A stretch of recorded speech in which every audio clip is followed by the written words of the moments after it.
Hi. Counting down the top 20 questions received about medical writing in 2019. Question number 5 is, what is a timeline?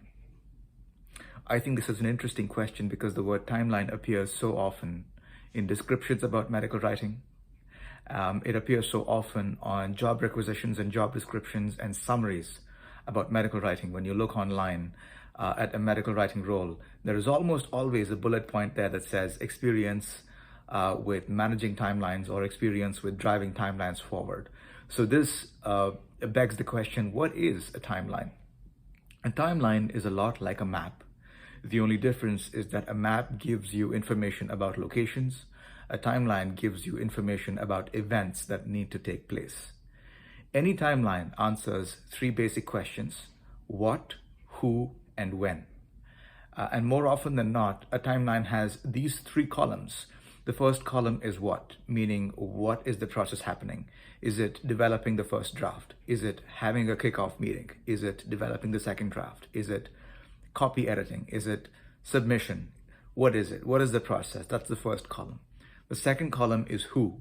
Who is going to be responsible for it? Is it a single writer, a team of writers, a company, a freelancer, an agency, an organization? Who is responsible for the work described on that specific row in the first column? That goes in the second column. And on the third column is when, which gives you the start date and the end date associated with that process. This description is rather simple. When you look at a timeline, it's just rows and rows on an Excel spreadsheet of who is doing what work and how long it's expected to take. As medical writers, we look at timelines very often in order to make sure that work is either going according to timeline. If it isn't, it's our responsibility to ask questions, reach out to people and find ways of determining where the process is, where the document is in its development, and if there's anything that we can do in order to either speed up the process or make it more efficient. So that's what it means to be familiar with timelines and to drive timelines forward. The question itself boils down to accountability and responsibility and initiative in driving the timeline forward.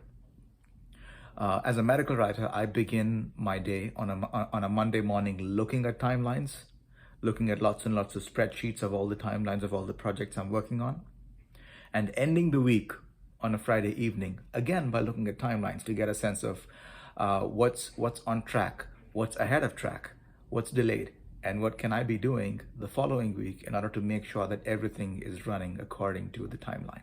So I hope that answers your question. Think about timelines, research timelines. There are plenty of examples available online, and all the best.